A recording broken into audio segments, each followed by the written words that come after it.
Today, we're talking with Dr. Lincoln Stoller. Now, Dr. Stoller has a Ph.D. in quantum physics.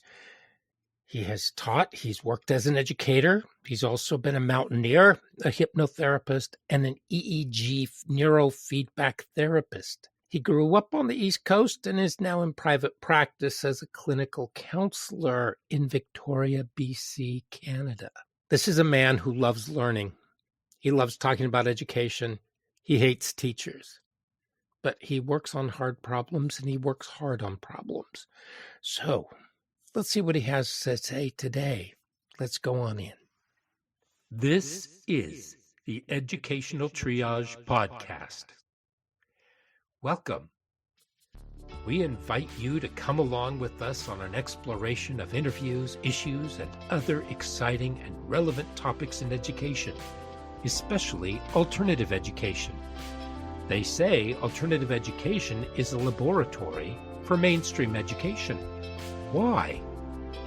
Well, join us every week and listen in as Philip Summers Aloha. and I, Tony Hunt, jump in feet first to discuss issues that may affect our classes, students, communities, as well as our teaching.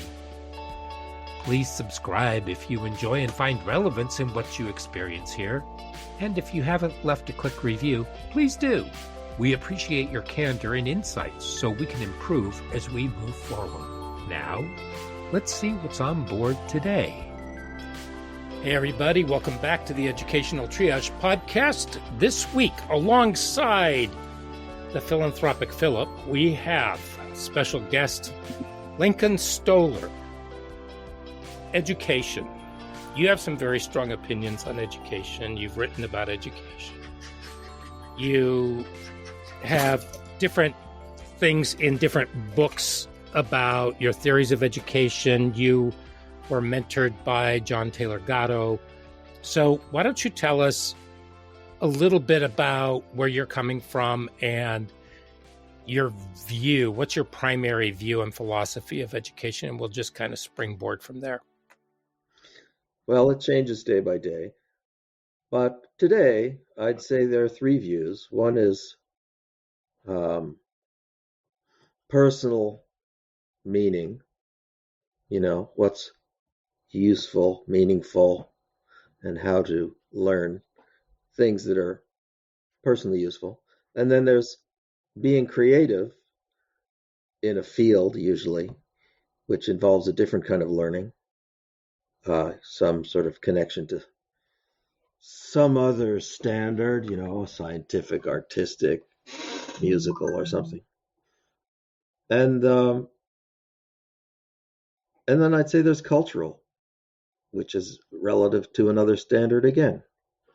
So, I have a 13-year-old now. I have a 25-year-old son too. Different learning contexts, different learning environments, what they learn, how they learn, what they think is important. I get to watch them, and then I have my own experience. School is pretty much a social learning environment, I would say. It sort of pretends to teach you to be creative, but I don't think it succeeds.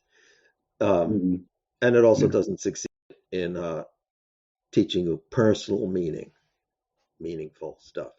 So I should say that, so I'm both a physicist and a psychotherapist, and that's kind of two sides to the learning triangle. The psychotherapy side lets me see people's personal meaning and their adventures toward, becoming larger and more clear in their personal values. And the physics side lets me see the creative within the context of a structure. And there's a certain social element too, because there's what's historically true or presumed to be historically true and the people you're supposed to listen to. And the nice thing I like about science is the only thing you can be sure of is that everybody is wrong eventually. Every theory is contingent on its fundamental assumptions, and nobody's found any unassailable fundamental assumptions. So there's a social element to what are you supposed to believe and so forth.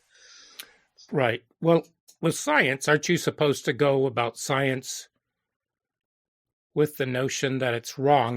That's what you're trying to prove. Yeah, I mean, there are different ways, different methodologies, Yeah. a theoretical versus an experimental. I mean, there's a nice Einstein quote that says that a theory is something that nobody believes except for the theorist who proposed it. And an experiment is something that everybody believes except for the experimentalist who observed it.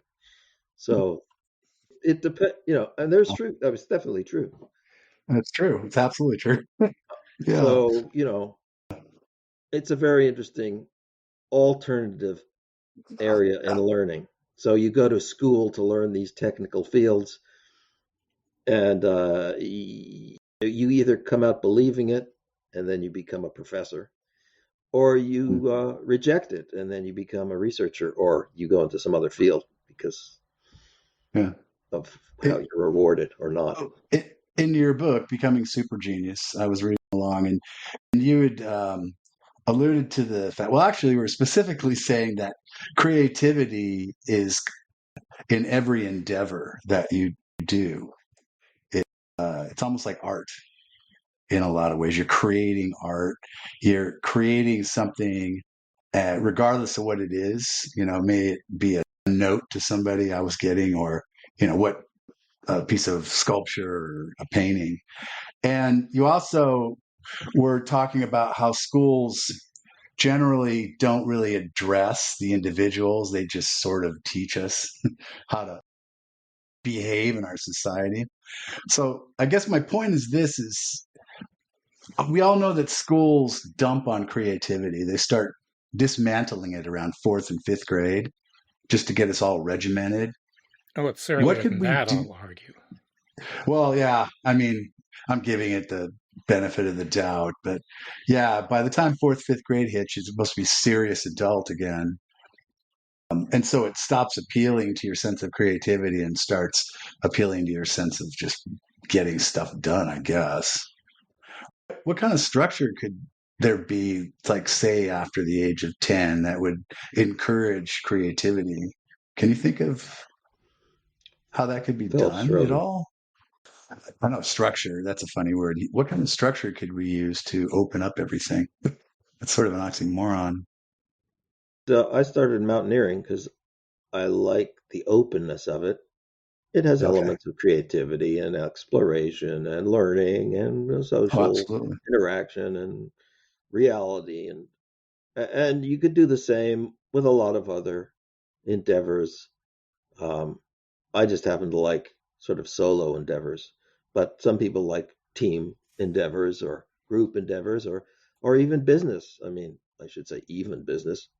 I should say certainly business because Yeah. there's it's got sort of the three things that I mentioned. You have to be creative to some degree, you have to be social to some degree, and you have Mm. to adhere to the body of accepted knowledge to some degree. Mm. And so getting involved in those things provides some sort of three-part harmony in the learning universe. And that's quite a bit different than a school, which is generally just Right. one side, which is the established knowledge.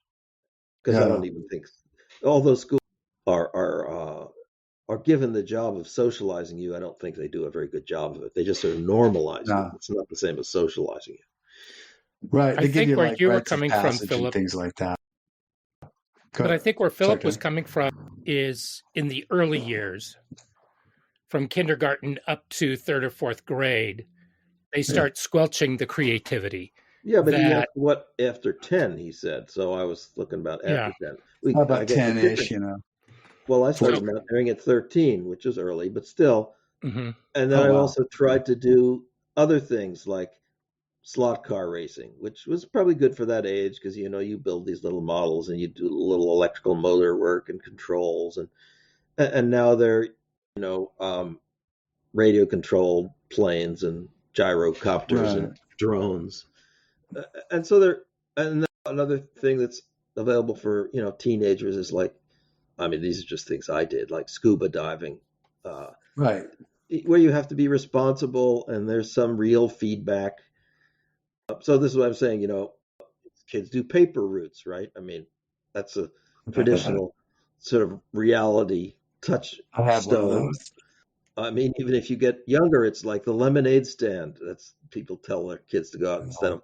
I don't really, you know. Well, what else did I do? Going out to explore. Kids go into the woods. There's a big nature education effort, and that's, I think, the what's his name? The what is it? The Eightfold Way? No, that's something else. Yeah. John, what's his name? Not Fox. Is it Fox? No, John. Dewey? No, Huh? the current guy who's writing these books about the coyote. Remember that book Oh, I that's up? don't know. Hmm. John Holtz, all that whole sort of unschooling stuff, out nature schooling. Oh, okay. Yeah. Oh, got it. Well, Yeah. John, Yeah. what's his Okay. name? I don't know. I'm not familiar if I am, not by No, name. no. Let's You know, let's just. it's interesting you're speaking about this because Tony and I both had worked in similar programs where the kids had an outside adjunct. Tony worked with a career education sort of program that had school on site days and then at work days, and they coordinated the two. I had a program whereby I was incorporating all kinds of stuff. I had a climbing wall. And, Okay. I mean, I taught the kids all kinds of stuff, using the climbing wall and having a mentor the elementary school kids. So I guess I always liked my model. And you're sort of describing it. It's sort of more guided mentorship. It's like Tony, especially with C2, when you'd send those kids out in the world, it's like, did you go to your job site? You got to do what they ask you to do and da da. And you kind of had to have a stiffer hand on them so they knew the P's and Q's so they could watch them. Right. Right. Not just being a teacher, but yeah, it's important you do this. It's a social kind of way of dealing with things. And so it was a really good program and it was very beneficial and very successful. Well, it puts them into that realm where they have to understand that they now have mentorships and they're going to be learning different kinds Yeah. of skills in order to function as an adult Yeah. in the work world. But there were some students who couldn't deal with that, which was interesting. They did not like having to have that responsibility. And so they wanted to do something that was more akin to what they were really interested in, which we tried to do. Some of them really wanted to go into veterinary medicine, but we couldn't get any vets because they can't be back in the rooms with the doctors or anything. They have to work up at the front desk if they had any room there. And there was a lot of confidential information. So, yeah. Pretty formal stuff, business wise. There's But a we lot of also learning to be had, done in the arts or in mountaineering. I was but into theater, so when you and I both did the residential, yeah, we both taught residential for juvenile offenders, but at different times. yeah, And there was a ton of creativity that we allowed the students to have there yeah, and to go with. It was managed, but if the kids came up with a great idea that they wanted to follow or they wanted to attempt, then yeah, that was allowed. And yeah. so for some of them, it was a release. For others, it was a real hell because there was nothing that they needed to have those confines, which is really interesting. I was teaching things like flow state, chicks ain't me high to them, how to learn, things like that. And we'd start off the afternoons basically meditating. I'd have them focus on something, a small shell, and just study it for 5 minutes, which went, after a while, that went on really quickly for them. They're going, oh, already? So, yeah, we had a So lot of freedom. let me jump back up on the rock and let's take a look at what is education. I mean, would you say that the primary goal of schools is to teach the fundamentals from which other things happen? No, But what are those? no. Where do you think that those Yeah. should come from? I think a person defines their own fundamentals. If somebody's trying to teach you something that's meaningless to you, then it's meaningless. Okay. Mm. Until something's meaningful to you, it's not going to have a place in your world. It's not going to be relevant. You're not going to remember it. You're not going to work with it. Right. So I think the idea of fundamentals to a point is relative. So you could So, say that if you never learn to read, then Right. it would become a problem. But if you were engaged with the world, you would find reading to be useful, and you wouldn't have to follow a program in order to understand its use. And it doesn't take a lot of work to learn to read. It just takes No. some work and a reason. I mean, this is the interesting thing that if you're motivated, you can basically do high school in a year, all 12 years of it, or maybe 2 years. yeah. And also, there's a certain amount of learning that comes without anyone teaching you anything. You learn how to speak, you learn how to Hmm. understand people and express yourself. The screwdriver you use to build the concept you have in your mind. But if you don't have the concept in your mind, then no amount of skill in reading or writing is going to be put to any use. It's just going to Right. be. But that learning doesn't happen in a vacuum either. I mean, you need to have the right environment around you that's going to propel you to want to be able to talk. If you're growing That up is in true. silence, then you're not going to be able to do that so well. Well, it's interesting. I was just reading about Paul It's true. Dirac, who was a famous physicist and who basically grew up in silence because his father Uh, constantly disciplined him for speaking. And so it seems to me, well, he may have been slightly autistic anyway, or Asperger's. But anyway, he had a different attitude towards speaking. So there was this joke. There was a unit of speech in his circles was 1 word per month. That was built on what he would speak. So it depends. yeah. If you deal with an autistic kid, severely autistic kid, then your notions of speech are going to be different from theirs. Right. Well, I should just say that in the school, my earlier son went to a Sudbury school, which is based on the Summerhill model of democratic education, no Okay. Yeah. courses, no requirements, no teachers. And in that school, they had autistic kids, and their problems remediated fairly quickly when their social group could accommodate them rather than their social group insisted that they conform, which they couldn't do as autistic kids. Can you give an So a lot example of of these that? problems, like also ADHD and stuff, Hmm. Yeah. disappeared when the environment became flexible.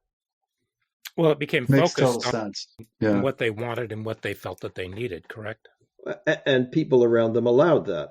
Right. Right. This whole premise reminds me of Chesterson's fence. We're not going to go blasting through these fences unless we know why they're there.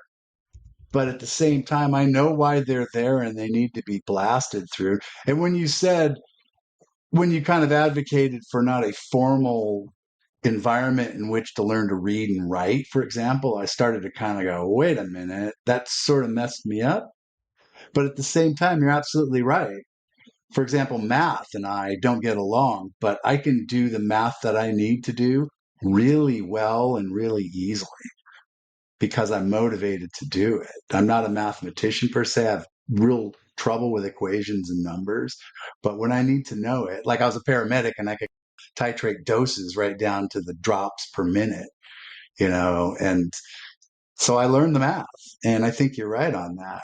You'll learn to read and write because you want to learn to read and write, not because it's due by Wednesday. So, do you think schools should be there to help us not only socialize, but also give us a mode that fits our learning structures best? In other words, schools are there to teach us how we learn rather than what to learn. Well, that would be, I'm not sure you can teach anybody how to learn, but you can give them the opportunity to use resources to learn. I have to go back to what I said before, which is there's a social learning, and there's creative learning, and then there's a formal or historical or uh, Cultural. structured whatever it is, the body of knowledge, learning. And then I don't think anything goes very far unless you have a reason to do it. So like I deal as a therapist with people who come to me at later, mostly in their life, middle age adults who are having trouble finding meaning in their pursuit. They've worked their way into a successful career, and now they're thinking, what am I doing with my life? I'm starting to get annoyed with all the bullshit and the structure and the limitations, and I'm increasingly less satisfied with just taking a paycheck. And what's going on? So you could say that these people need more something: insight, spirit, creativity, opportunity.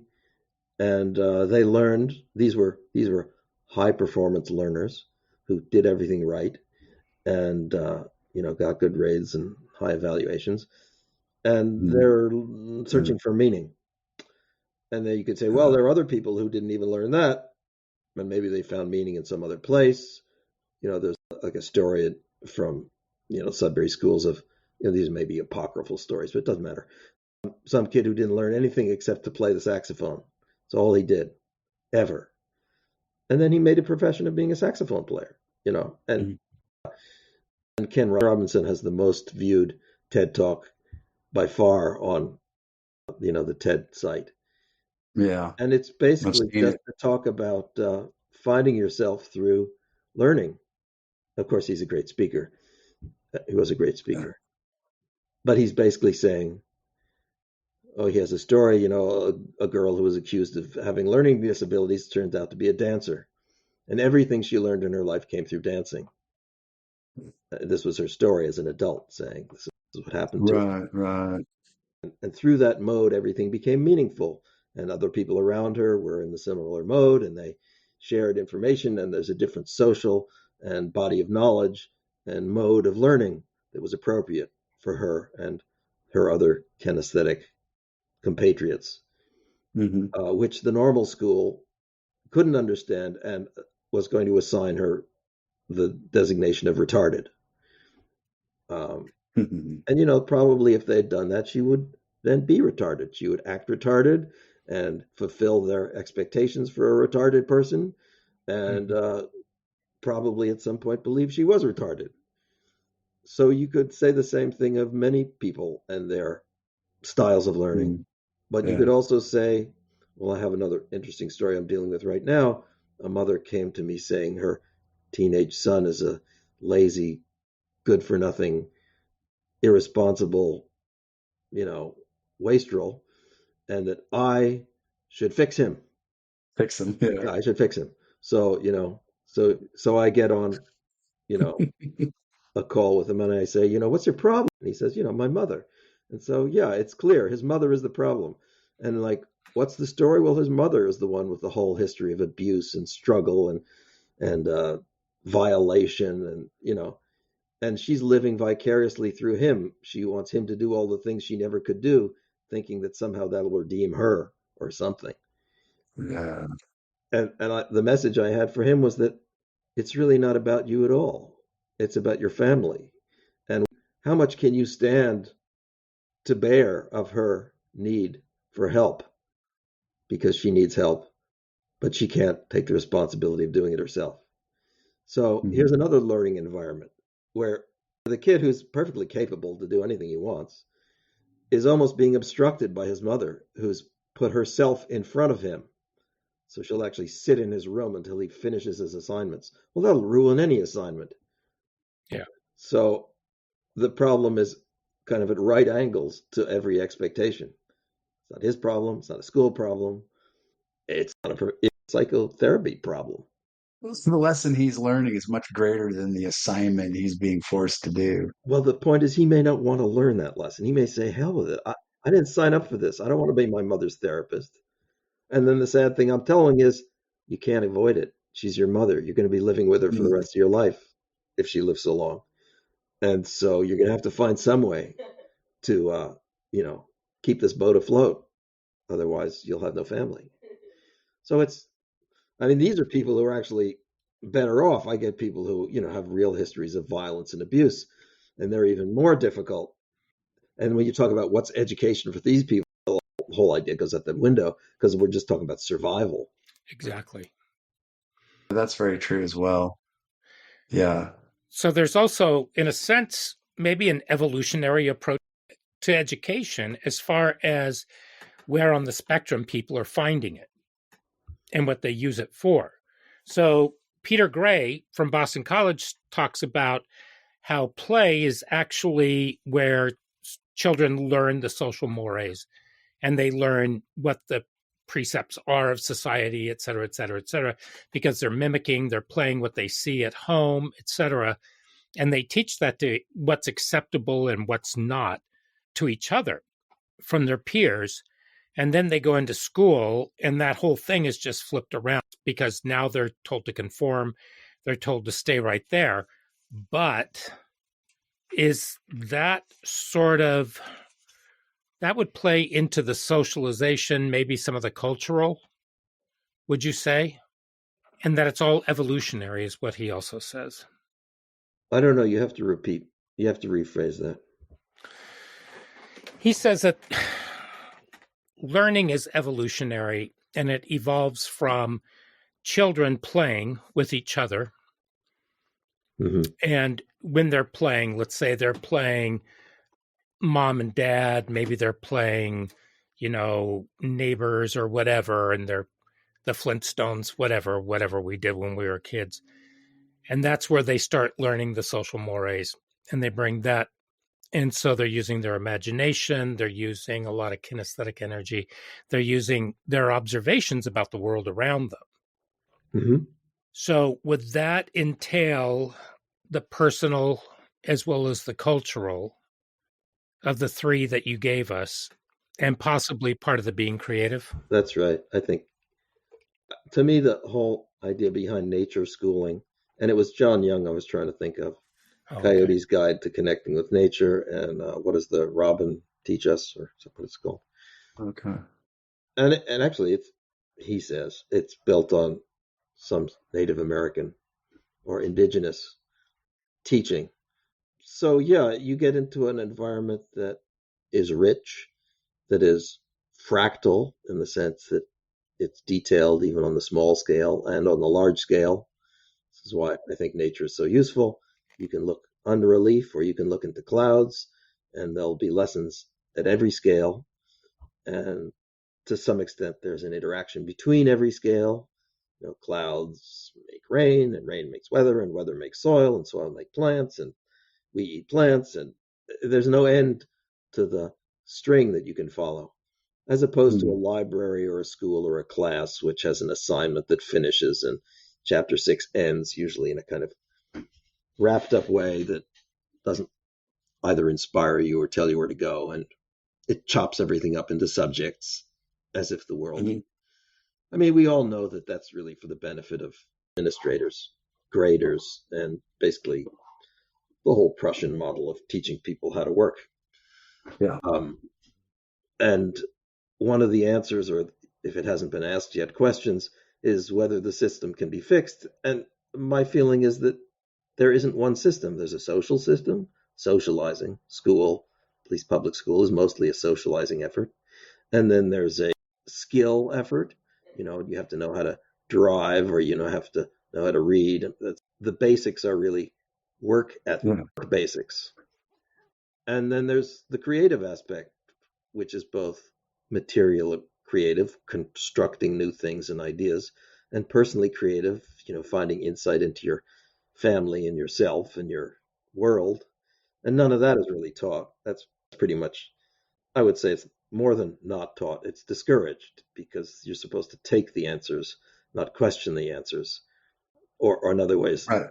in graduate school, I was advised to this cute little phrase, get your passport and then you can travel, which is to say, do your homework, get a grade, satisfactory grade, get certified, and then travel, which I don't believe is true. I believe once you've locked in your horizons, you're in the box. And in fact, you don't travel unless you break out of the box. Well, yeah.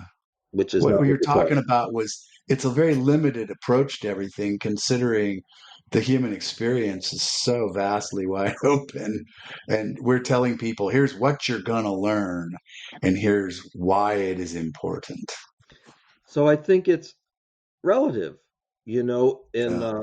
the early 20th century, the US and its Western allies were great ascending powers, and industry was booming, and trade was forming, and there were customers everywhere, and uh, there was a lot of need for jobs to do these things, and there Right. was a limited need for innovation to solve technical problems like how to make the intermittent windshield wiper.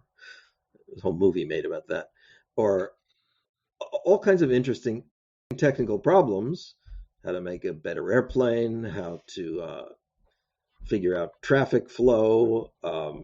An interesting aside is that a lot of subtle things really affect our world, and one of them is zoning. One of those boring Yeah. things in the world has a huge Mm. effect on how the demographics, where we live, how new buildings and commerce is constructed. And one of the reasons I moved to Canada was because they have very open zoning laws. You can build a commune in Canada, and you can't do that in the US. Zoning Mm. laws in the US are local, and very few localities are open to communes. But in Canada, either it's provincial or federal, and you're allowed to have communes. And so obviously, you're going to have a different culture after a few generations if you can live in an extended community versus what we see in the US, where everybody's got a little quarter acre plot of land with a fence between themselves and their neighbor and never speak to them. It just Yeah. Right. it doesn't take too many generations before you have psychological problems that are related to that. But where am I going? Mm. Somehow it's like knowing this stuff is important, and also not letting people know this stuff is important. Not to be too unwashed in my radicalism, it's true that you do have to get along, and you have to sort of know how to game the system and how to advance the system and how to work in the system to some extent, if you think the system is remediable, is fixable. Legitimate. So, I mean, like, look at US politics now, and well, it's world politics becoming very um, sort of tending toward fascism and populism. And, it doesn't seem like any one election is going to solve that. And where did it come from? Oh, I know where I was going. I was going to say in the early 20th century, when the economies of the West were growing and strengthening, there was a lot of need for people with a certain both mindset and skill set.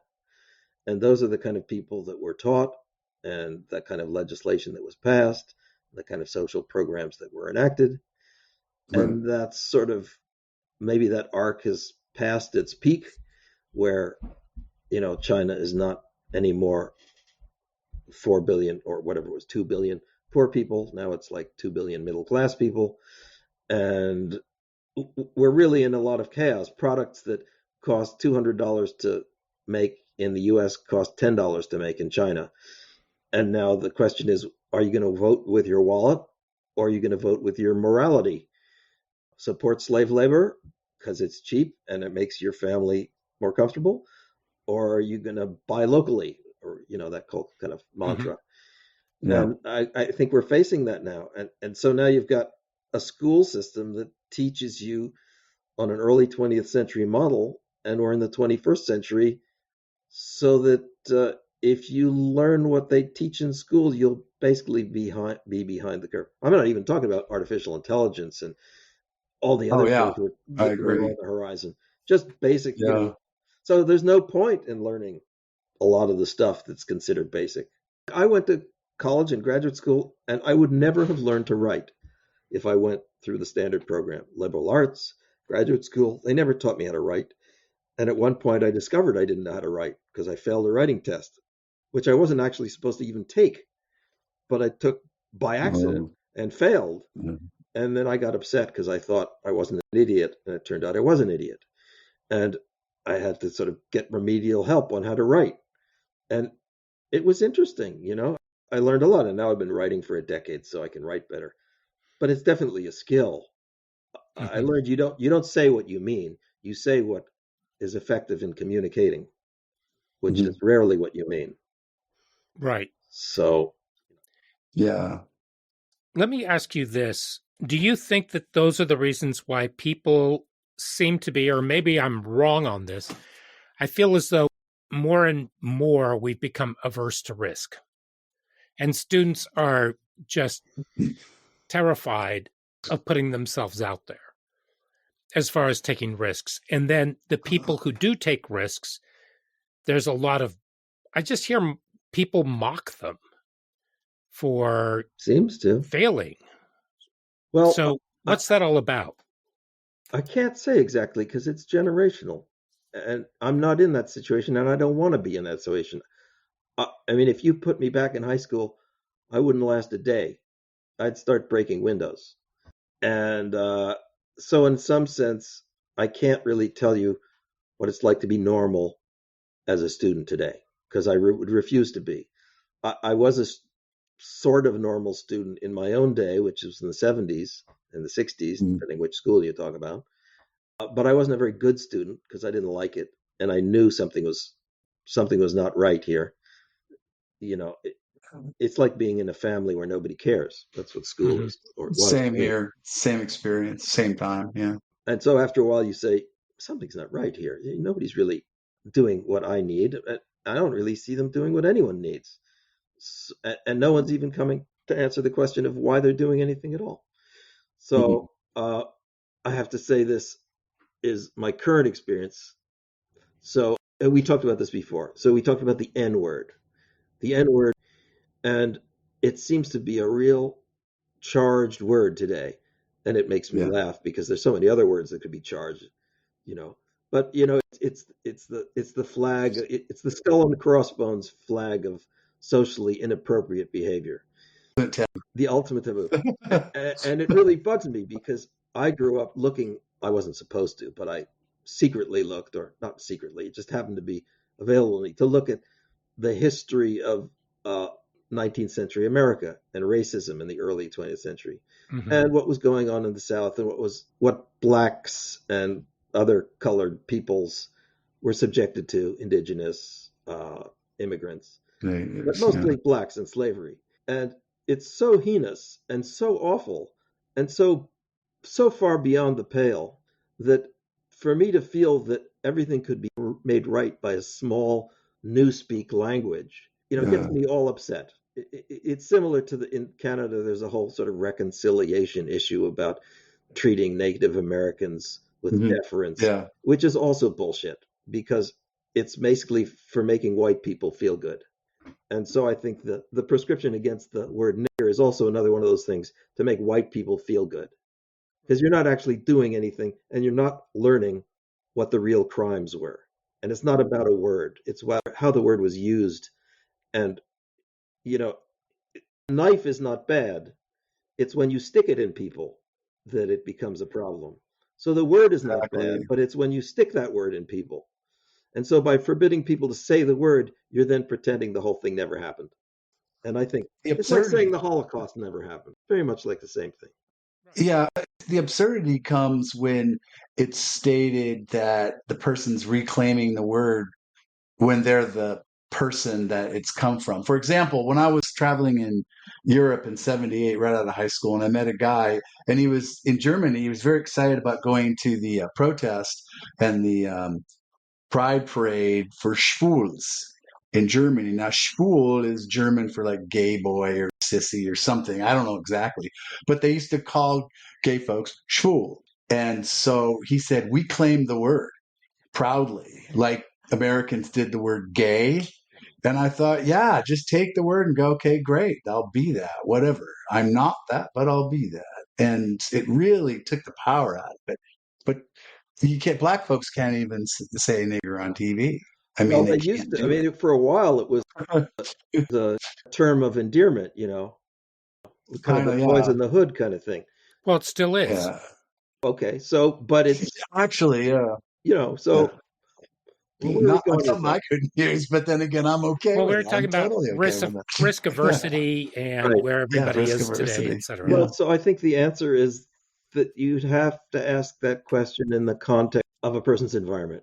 So if my son goes to public school next year, he will be in an environment where he's what? I don't know, not allowed to say the word, punished if he does say the word, made fun of if he, whatever. And the question of is he to be afraid? Should he be afraid? Should he be more cautious? Would have to be answered in terms of, well, what's the reward and what's the punishment? Like John Cage had his piece of 3.5 minutes of silence, where he got out on the stage and sat in front of a piano for 3.5 minutes and did nothing. And this was considered dramatic and creative and disruptive when he first did it. But if he went out there and like pulled his pants down, took a shit on stage, or spent 3 minutes saying it would all have a different effect depending on the time and the audience. And it is very much, in other words, it's not even the act or the word or the performance, it's how it's received. And the context. Very much Which is so. to say, it's like Yeah. if you did it in an alley versus a Carnegie Hall, it would be a completely different effect. Oh, yeah, exactly. Should kids be cautious and fearful? Well, I guess it depends on what they're ready for. Yeah. Are they being taught how to be courageous? Which is an interesting question. The social media sort of bootstrap them. I mean, just kind of stomp them down into the ground in a way. I don't follow social media enough, but one thing I notice about social media is it mixes ages. I notice this at least. So my younger son watches older kids' presentations on social media. I'm talking about YouTube videos, not just conversations. And he's learning because another thing about conventional schooling is it did not support age mixing. So now we're seeing apparently more age mixing. And then why didn't it support age mixing? Was it just bureaucratically convenient, or was there really some intention not to let people learn from the lessons of the older kids, which, John They used to in the one-room schoolhouse. Well, they kind of did away with that. Yeah. Well, the thing is that Philip and I the kids aren't supposed to be using YouTube, but I think they're learning all kinds of things from YouTube that teachers and adults aren't even aware of. And it's forming the culture for sure. Yeah. Gen Alpha is definitely in Scream. So it's actually funny when I don't listen in on my son's stuff because I don't care and because he's actually relatively trustworthy or very trustworthy. But I hear in conversation with him what he learns. So, for example, he knows the word jizz means it means sperm. And he knows ejaculate means to ejaculate sexually, but he doesn't know the word ejaculate also means other things like a sudden outburst. Yeah, and he didn't know that. So I just find it very funny. I mean, it's kind of like learning sex through Playboy magazines. He knows a few things, but they're kind of twisted and they're kind of wrong, and I don't even want to correct them.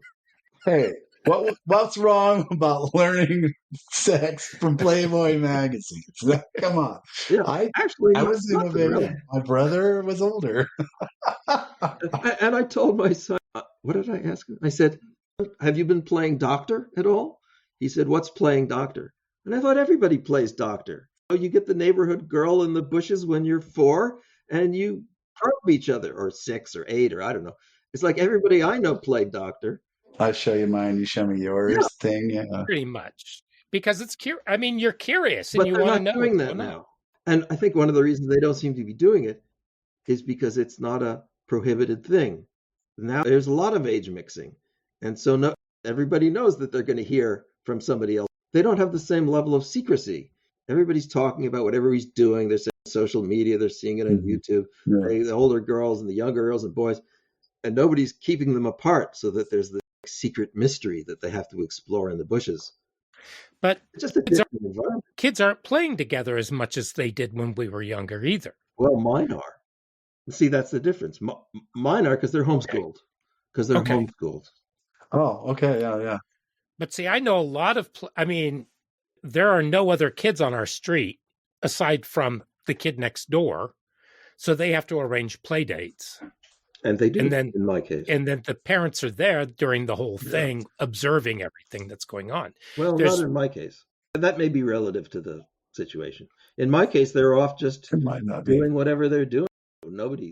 Because the homeschool group that I'm part of is all a bunch of parents who are homeschooled themselves.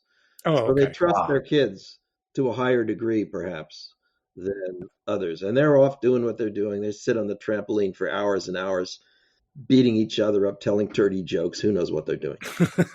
Right. I don't know. I remember doing that. Yeah. We did such hazardous things, but it didn't kill any of us. We built dams. We did, we went off into the woods. We hunted. Yeah. Right. Jumps. We tracked. The jumps were a great thing. We played cops and robbers. We did everything, I mean, we were shooting each other. We were, it was just stuff that we saw. And there is a limit. And there are dangers. There's no doubt. Right. I finally had the BB gun taken away when I shot out most of the windows in my house. Not because I was aiming for them, but because I didn't know that behind the leaves, that the BBs went through the leaves and that there were houses behind the leaves. So, it's just ignorance, right? Well, that was a learning experience. Yeah, but that could have taken somebody's eye out because we were shooting at each other. Yeah. Oh, we did that. But we wore goggles. Well, you learned about that. We were wearing goggles. But, some lessons are bad. Like we stopped mountaineering, or you should not shoot bullets at each other. That's why there's paint guns and paint armor. There are safe ways to do these things. Yeah. And so the idea is that you give a person enough latitude to learn. And I think it should be said, so we don't actually fail to say it, that you learn the most by making mistakes. You don't learn by following the rules. All that does is keep you on the path, which life, as soon as the course ends, you're off the path. Real life gives you new problems. In my book, I have this story of a kid who joined the army because he wanted to meet girls and became a medic. And his story is that no matter what they teach you as a medic, when you're in the battlefield, it's completely different. You don't like suture up a cut or tie off an artery. You have somebody with their arm blown off. Right. It's like, and the lesson he said was, whatever it is you're going to do, you got to do something in his case, because you got 8 minutes before the person dies and no idea what to do next. And it was a very interesting story because he said, it's interesting because as the medic, everybody thought he was God because it was him that was going to determine the life or death of their friends. And that became very traumatic for him because he couldn't do it.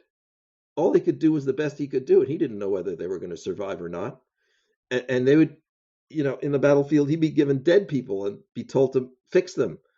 And he'd have to say, okay, I'll make them better because nothing else was acceptable in terms of response. And then he got all kind of fucked up personally, feeling, an imposter of some kind. So, I mean, this is like heavy stuff. And you don't really want to go that far. That's too far. Right. But in the same moment, though, probably just realizing and being slightly creative with what he had learned, he could apply that to whatever it was. I mean, depending. And he did. But it also depends on his mindset at the time and how frozen that is with the trauma. Yeah. Well, it's an interesting story. You should read it. And you tell your readers to go look at that book. Everybody's story is different. I'm halfway through that book right now. You're talking about the learning project. Yeah. It's the story of Dave Williamson learning to be a doctor. We're kicking around this subject, and we started with the thesis of, okay, what do we do with the structure of school today if we do anything at all? What's the future of learning in the world? And we've kicked around all these subjects, and it keeps coming back to that. We learned our best lessons from our life experience. I mean, it sounds like almost all of us had to. It wasn't within the school day per se.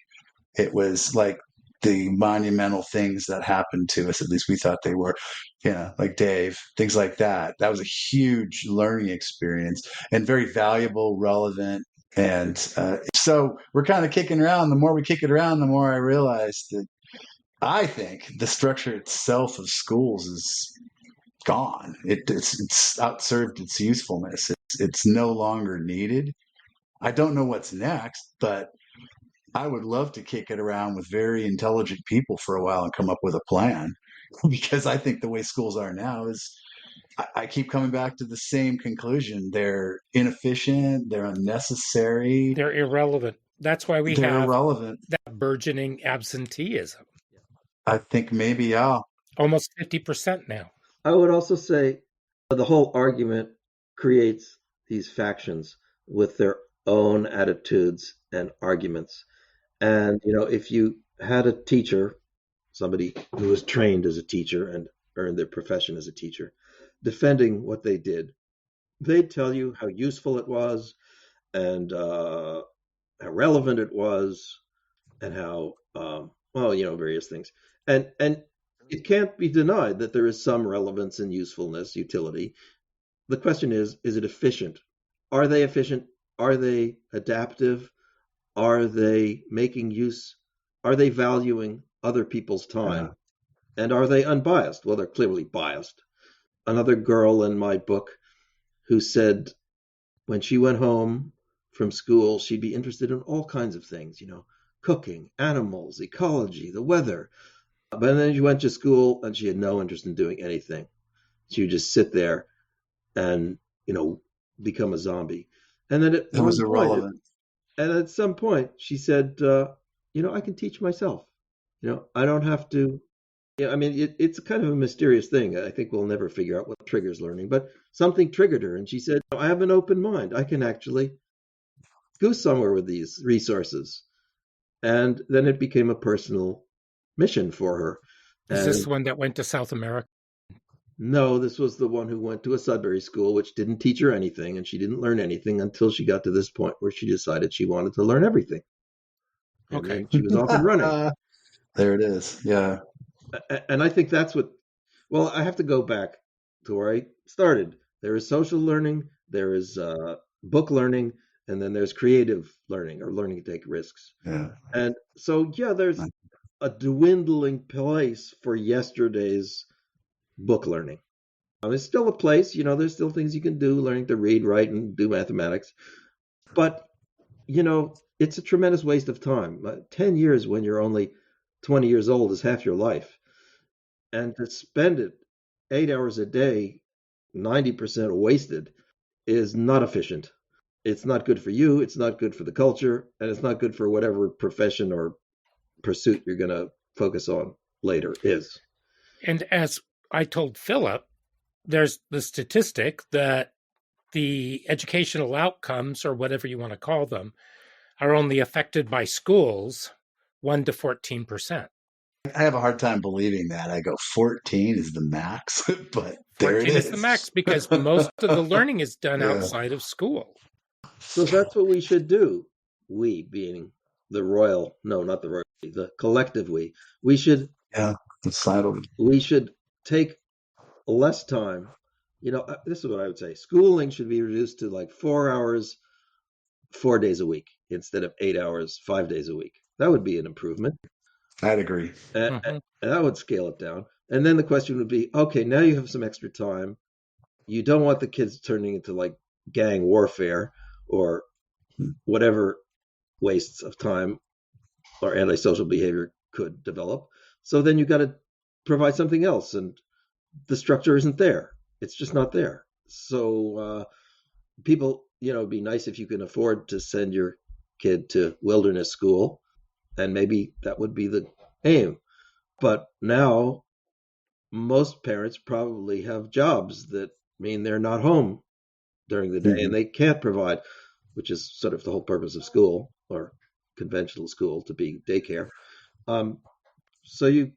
So then, the one faction says, well, we take what is school now and we improve it.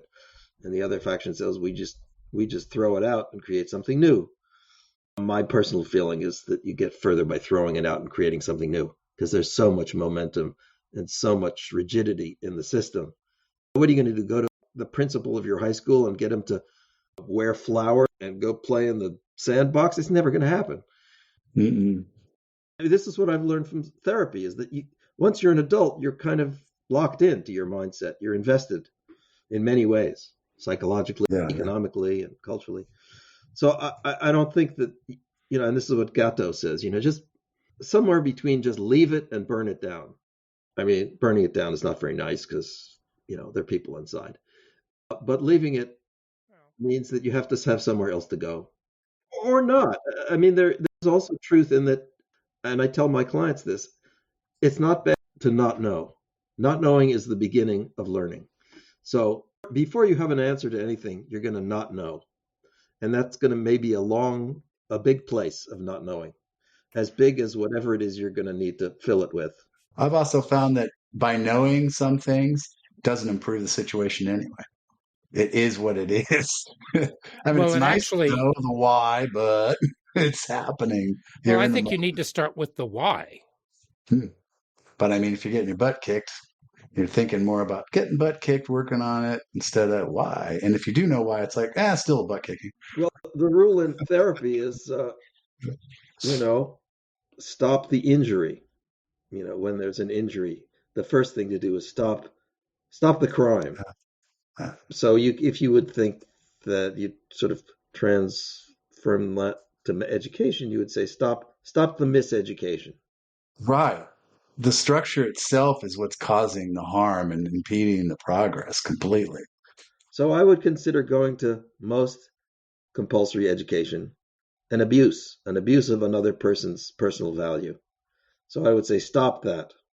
And you would say, well, what are we going to do? And I don't know what you're going to do, but you're going to have to stop it first and have to go into that we don't know space. It's like, when the Iron Curtain went down in the Eastern countries, they didn't know what to do. Nobody had ever been even allowed to talk in public, and they were supposed to now figure something out.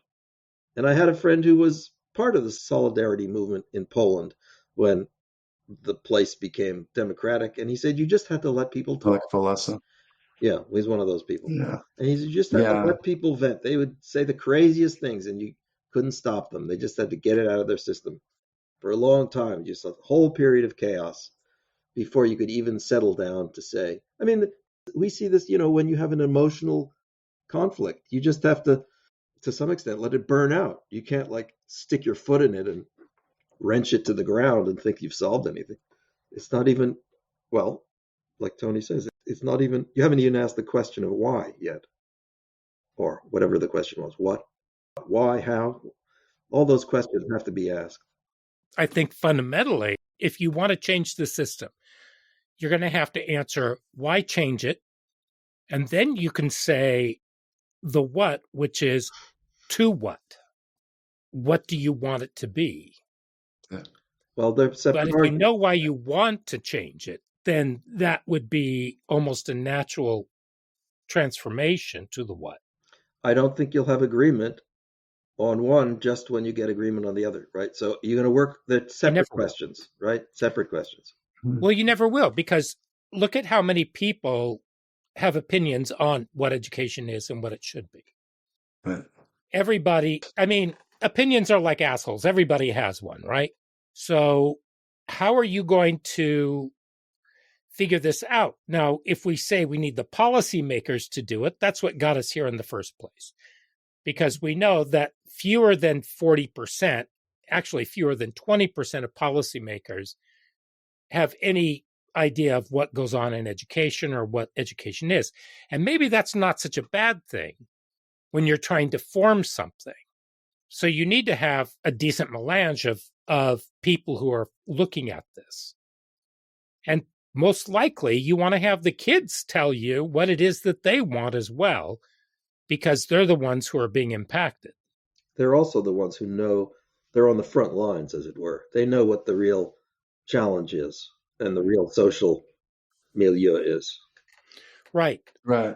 I was thinking today, because I was thinking about transformation while I was reading your books, and I was thinking about a survey that I used to give the kids at the beginning of the year, which is, what is it that you want from school this year?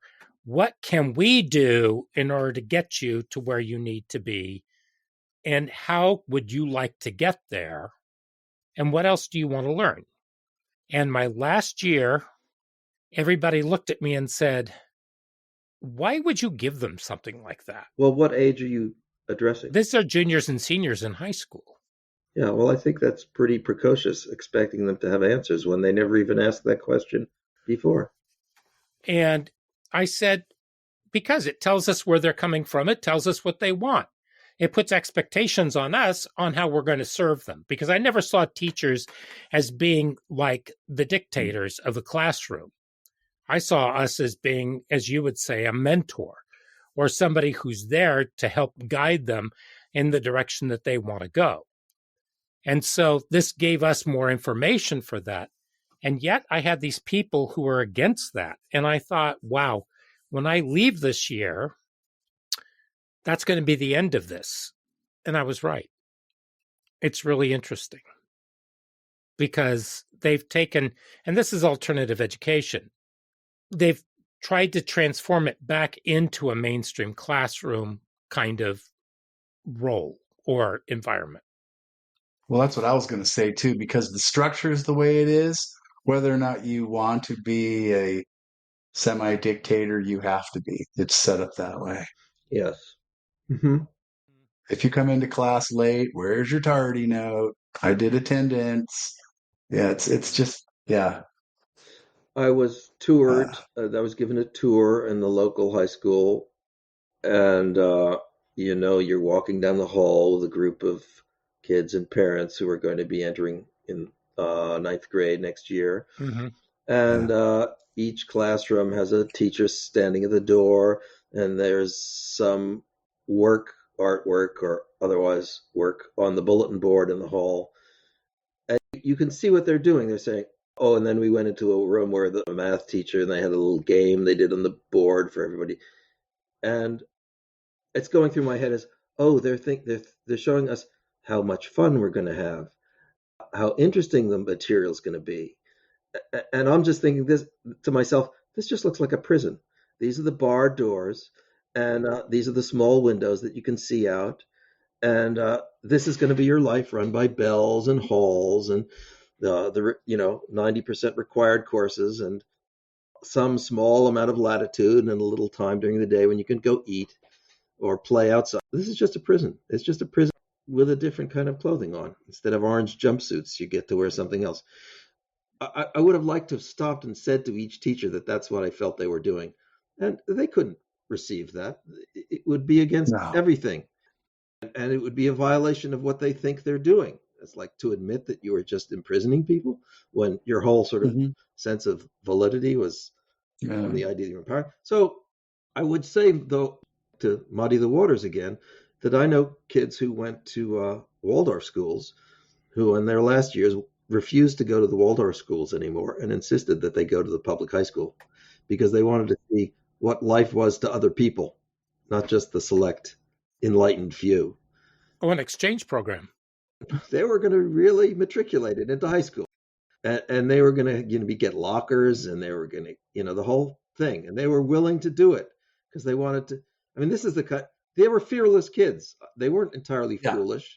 They wanted to meet girls and meet boys and have opportunities and see what made the rest of the world tick. Because that makes Waldorf sense. schools are a little, Germanic. Different. Yeah. So you said that you wrote that your son went to a non-manipulative school? Well, he went to a Summer Hill-like school. Okay. So, yeah. What does that mean, non-manipulative? Well, in his case, it meant that there were no classes, no teachers, no grades. The only thing there was a schedule. They wanted you to come in the morning and stay till it ended in the afternoon. But most kids rebelled against that. They wanted to come as soon as they woke up in the morning, and they wanted to stay all day into the night. They wanted it to be their whole world rather than be requiring you to be. It turned out to be a limitation. We just can't stand you here too much because we actually have to clean up this place and get some work done. Wow. And that was his school. And then, when he graduated, they have a graduation thing. He basically turned to me and said, "What the fuck did you do to me? I don't know anything. I can't get into college. I have no credentials.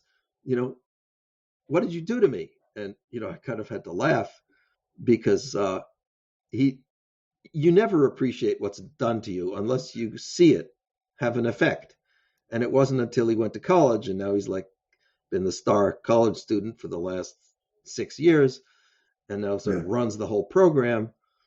And the joke that the college professors would say is that kids from these programs are so obnoxious because they actually know what they want to do. And that's And they so ask unusual. questions. And they ask questions. And It's so annoying. Good ones. Yeah. So, I mean, and this sort of answers your question of, are kids afraid to do things? Well, yeah, if you're going to get all your adults all the way up, as far as you can see, telling you that you're not supposed to be asking questions, you're not supposed to know what you're doing. If they all tell you that, at some point, most kids will start to believe it. I mean, I'm 67 and I'm still finally waking up to the fact that all these people were full of shit. They were all constricted in their view by something, some legacy knowledge system. And then, I mean, so maybe this is the final thing. How do you get creative? And being creative is like the fundamental skill of awareness. And in any field, there's a boundary. And on the other side of the boundary is this world of dangerous ignorance, which you have to go into if you want to learn something new. And it is ignorant and it is dangerous, and you'll feel unprepared. And that's where all new knowledge comes from. Sometimes it's organic growth and other times it's revolutionary destruction. So you may not even know. It's like this kid with his mother. Is he going to be received well when he tells her his problems are actually her problems? I can't tell him, except that I know that that's where the answer is going to have to come. Wow. So I'm trying to think. And nothing happened. Well, yeah. Exactly. Yeah. And then that's good. The moments where you go, that's a good thing. That's not a bad thing. Tabula rasa. I mean, yeah. I mean, the failure. I was working with kids today. They were making roller coasters out of the foam pipe wrap cut in half, and then marbles. And this one kid was getting frustrated at its failure in this course. And I said, okay, let's say it's perfect and it runs great. Then what? And he goes, well, I want to keep tinkering with it. And I go, uh-huh. So the failure is just part of your fun, isn't it? And he goes, oh, yeah. I go, yeah, it's part of the process, dude. It's the most of it. Well, if you don't fail, you don't learn. Yeah, I mean, you got to see if it works, and it's not working. Well, the downside is that it can be very frustrating to fail over and over again. It takes a special kind of spine to endure. And it's not trivial. Too, just to go, you have to kind of enjoy the failure. Go, no, it's part of it. Right? But you need to be resilient in order to do that. And do we really teach resilience? No. And I'm not even sure. Well, I mean, like the kid I was talking to the other day, he said, I'm kind of procrastinating and I don't get things done and I don't really know how to organize. I said, well, look, there are structures to organize. You do an outline and then you do a schedule and then you work according to the schedule and you see if anything's productive and then you look at it and see whether you're left with anything. And then you fix it. You iterate. You go back and say, oh, a new schedule, maybe a new outline. And then hopefully in this process, you have some discernment and discretion and you try to polish things up. You see some ideas, you get new ones, you throw out old ones. And it's an incremental process, sort of iterative and hopefully progressive. And it is a kind of time management is a big thing because you do set a limit to how much you're going to put up with. And I told him, don't take the structure that you're given as the right structure. If you're told to produce a 4-page paper by Thursday and you don't think you can, but you could produce an 8-page paper in a month, then you should just put your foot down and say, I have an insight and this is where it takes me. And I'll give you an 8-page paper in a month. And if you don't like it, too bad. And a good teacher would say, wonderful. Oh, I'll do everything I can support you. But then most teachers won't because they won't get it. And then you have to live with the result, the consequences. And that's perhaps the most important thing, to learn how to stand up for yourself and believe in your own insight. Well, just to have the agency, but you also have to understand the consequences. And if you can't live with the consequences, if you haven't figured those out, Yeah. I mean, how do we teach consequential factoring? If I, cause and effect, that used to be something that they wanted us to teach. Yeah. Well, They also wanted us to hold people accountable. And as soon as they said start holding people accountable, they stopped holding people accountable. but is the criteria and the consequence relevant? For example, when you were speaking about this, Lincoln, you were saying how, okay, I can't do that paper, but I want to do more and give you this. And I thought while you were speaking, what the heck's with due dates? I mean, honestly, they're there for the convenience of the teacher and the system only.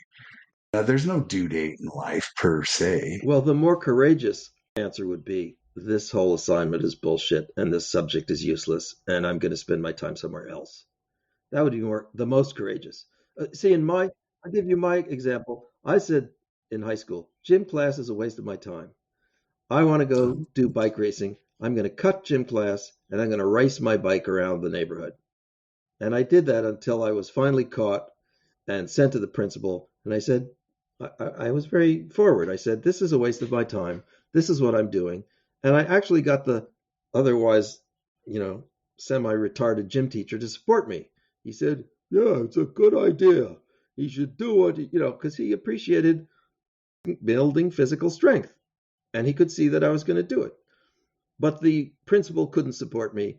And so I ended up, getting punished or something. I don't know, some bullshit, didn't really mean much.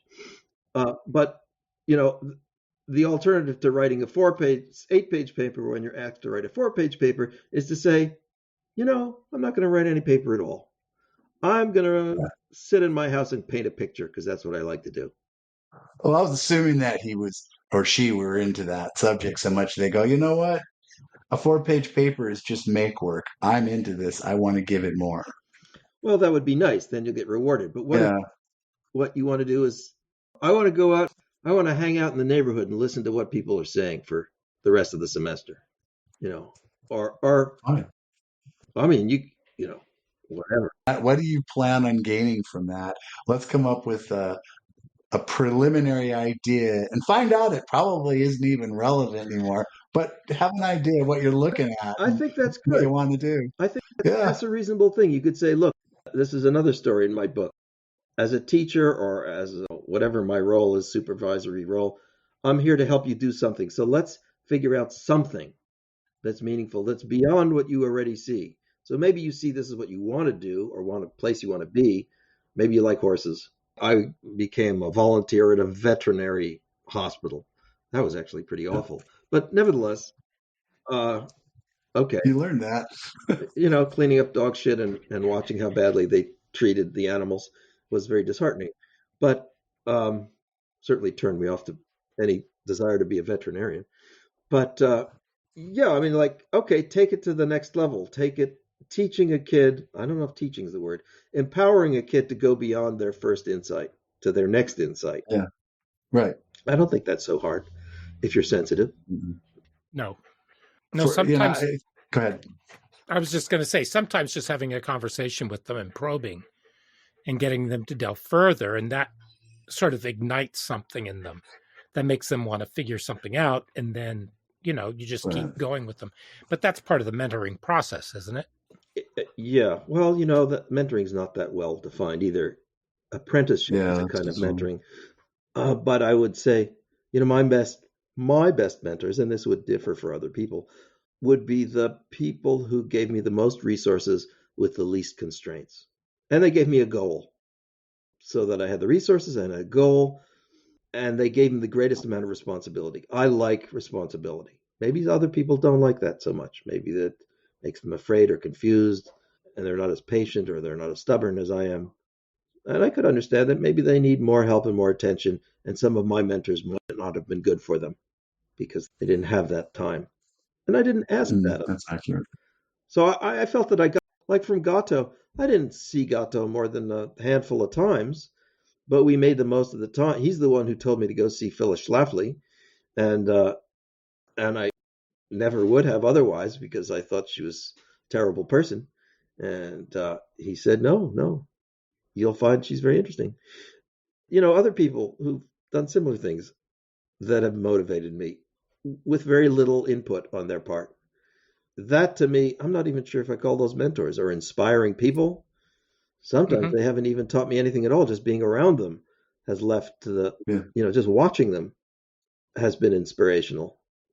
Yeah, I can name a few people in my life of exactly of what you speak. Yeah. I don't know if they're mentors, but yeah, they're very significant. Well, there's also that term coach, That's the another good sports term, analogy. right? The sports analogy, because, they help you figure out what you're good at and then how to exploit that and move it forward. Yeah, a coach is more involved in my view. Well, a mentor too will be involved, but a coach is so in my view, a mentor is somebody who works alongside you, and a coach is somebody who sort of works behind you, supporting you and Hmm. criticizing and suggesting. They're the one with a stopwatch. The mentor doesn't have a stopwatch. A coach has a stopwatch. Right. Yeah. There's a specific role for the coach. If you're a sport coach versus a mind, Sure. or I don't Life know, coach, verbal business coach, coach, sure. voice coach. Yeah. They're there to cheer you on as well, to provide that support. Yeah. That movie, I like the movie The King's Speech. What's his name in The King's Colin Speech? Firth. Yeah, Colin Firth was the king, and Jeffrey Rush was the speech therapist, and that was a mentoring coaching thing. Maybe it's more Yeah, it coaching, was. right? Um, and of course, it was very sweet because of the the structure, the social structure was all mixed up and contradictory and humorous. Um, Yeah. and so I would say I think this hasn't been said, and it should be said. And if you read the Phantom Street Artist interview in my book, he says it. Here was a kid who learned on the street and didn't really have any education at all and didn't really have any family either and became a graffiti artist. And he says, you have to find the mentors.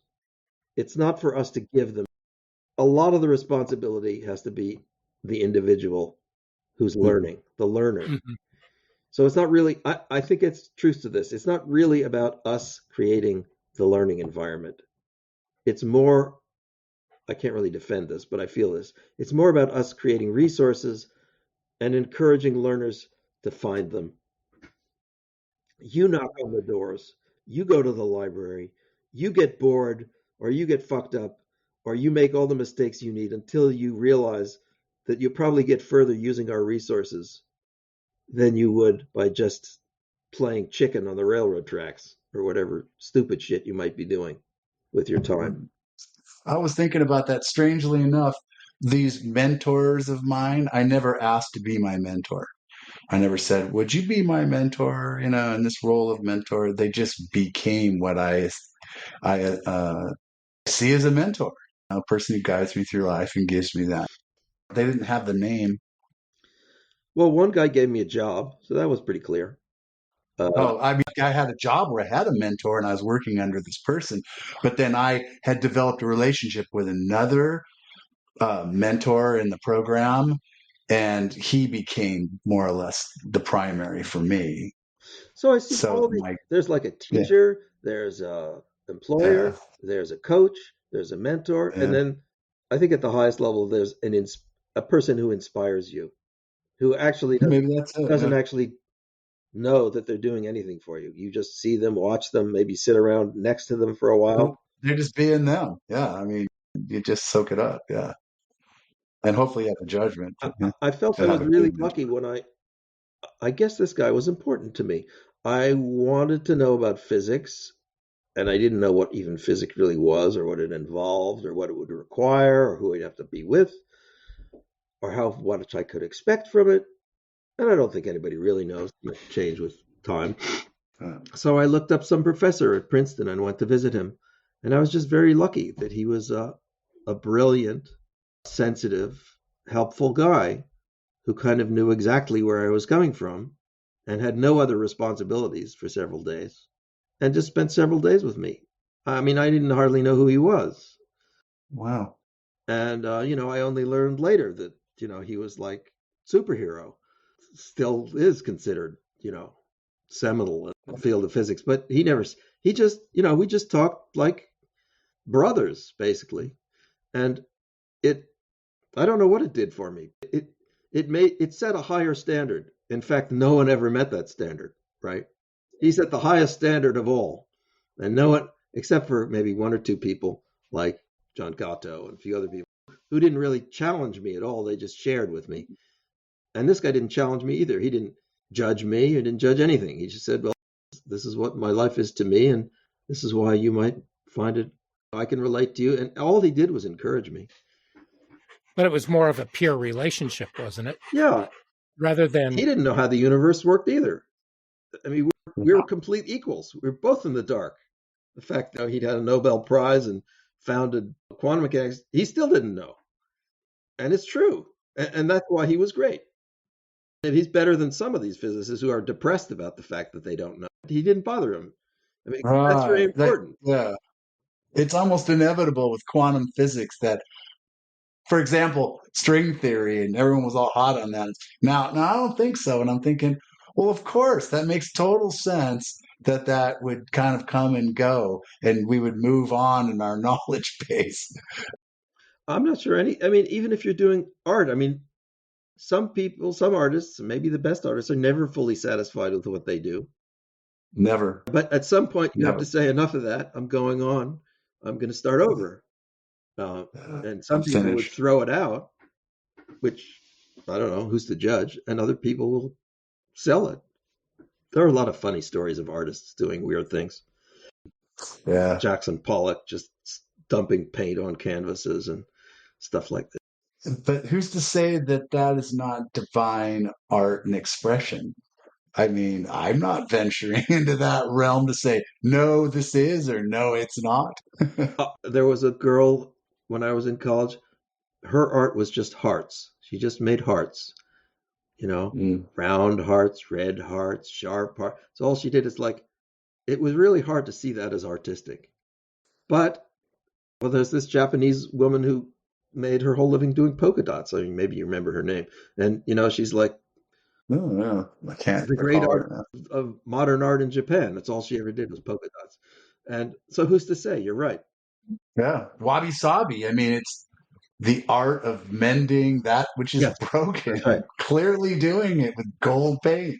Yeah. It's like we've been saying, I feel just so limited by the education society and structure. Well, so I go back to what I started at. You got the social part, you've got the information part, and you've got the creative part. And I'm not sure the creative part is the hardest one. It takes the most courage. It offers the least financial reward or social support, but it also offers the most personal meaning. So I don't know. It has the most effect. Yeah, you can only be in flow state 2 hours in one day at the very, very most in that intense learning state. So, yeah. I think we should encourage it, but how many people even know what it is? It's not common. Yeah. It's not common. No, and they don't know the trigger. They know when they feel good and they're in the groove, but they don't know that that's actually a state you can get. You can only be in the flow state for 2 hours? You can only stand about 2 hours at the most of it. There's only so much. Let me ask you this then, just for clarification. If I'm working on a project, and let's say I start at 6 p.m., and I come up for air and I look over and it's 2 a.m. Yeah. Have I not been in a flow state that whole time? Not the whole time. Flow states aren't intoxicating to the point where, you may lose track of time, but there's menial things, ebbs and flows. You're just in a groove. It really intensifies if the consequences in the environment are rich and deep. Hence, Alex Honnold's 4-hour ascent. He kind of, a lot of what he didn't accomplish in flow, he'd already accomplished because he studied the roots so intensively that, some of it was just kind of like slogging it through. He just had high consequence the whole time. Yeah. he's a whole different matter. But Got it. yeah, Okay. Well, I think it's time to wrap up for You this see, week. this is what Philip says. After about an hour and a half, we just like it's time to wrap yeah, up. It's true. It's yeah. this stuff.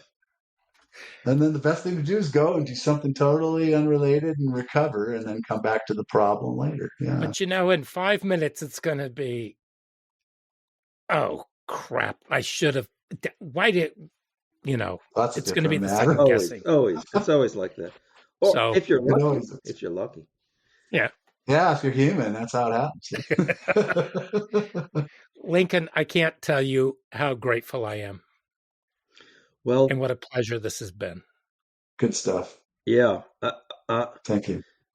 We're sort of different here. That you're still in some mode of making a difference on a social level, and I'm not, right? So I'm dealing with, as a therapist, individuals. Right. And when you ask the question like, what are we going to do? How are we going to do it? Where are we going to go? I have to ask a different question when I'm dealing with individuals. I don't get that. I don't get the answers. I'm just part of the process. I want to be part of the process. And I have to be removed enough to know that I'm not entitled to the answers. It's not for me to solve the problems or even know if the problems have been solved at all, which is an interesting place to be, but I feel consequential, right? Because although I don't know what the answer is for people's personal problems, I do have some insight, or maybe it's a delusion, that I played a role in moving it forward. Yeah, being satisfied being the 89th monkey. Sort of go into obscurity. Unless you're the 100th, you're just 89. Yeah, right. That's another interesting story, yes. Because that was a false. It turns out not to be true, the whole 100th monkey thing. No, that's not true. It just sounds like it sounds good, yeah. I can't help but think that genius, somewhere like 10,000 years ago, someone was easily delving into the ideas or swimming in my head. It's just, they go, what? When he mentioned it or she mentioned it, because it's just not the base of knowledge for the time. Well, I was just shocked the other two facts to leave you with. When the Europeans came to the Americas, the indigenous people did not have the wheel. Holy shit. Mm-mm. And the other thing that I was amazed to learn was throughout the Dark Ages, what we call the Dark Ages, whether you want to call it, the European Dark Ages. The medieval period. 500 years. One of the few things that they invented was the horseshoe. 500 years to invent the horseshoe. It just makes you think, so we're talking about creativity and the importance of it. There have been times, centuries, in which there's been very little creativity for whatever reason. I don't know. And no darker because it was peaceful. I don't know. The Dark Ages? Yeah. The Dark Ages is that was because they call it the Dark Ages. We know it also as the medieval period. But that's because when was it the Italians who came out with the Renaissance? When the Renaissance was developed, and when it at the advent of the Renaissance, they wanted to show how much better they were. So they went and they said the previous era were the Dark Ages. Yeah. And now you're coming out of the Dark Ages into the Renaissance. And so, but the medieval period gave us the universities. It gave us a great deal of what we have, especially in sciences. A lot of change. Yeah. I believe it coincided with the split in the church, the East Orthodox and the Roman Catholic Church, too. That's what started the Dark Ages, per se. Dark Ages but also remember, church splitting. Protestantism, started by Luther, was really the foundation of fascism, or at least was fundamental in the creation of fascism. Hitler borrowed from Luther's speeches and appealed to his populace through a populism. Of course, they also were under the thumb of whatever World War I had left them with. But yeah, there's two sides to every blade, it seems. It was great that they invented the printing press, but now a lot of what you would call today false news could spread, or whatever you want to call it. Anyway, misinformation, yeah. Or maybe it's not misinformation if it's used. It's just Well, not. if it's used, then it's still misinformation. I mean, it's propaganda, basically. is Well, what it don't is. tell that to my Pentecostal friends. Yeah, they're in the wrong one. So we've accomplished nothing. Very good. Perfect. It works. Just as it should be. So, thank you very much. You're welcome. And Philip, you too, and to all of our Aloha. listeners. We'll see you next week when we talk about what we have learned. And until then, keep your feet on the ground while you reach for the stars. Bye-bye.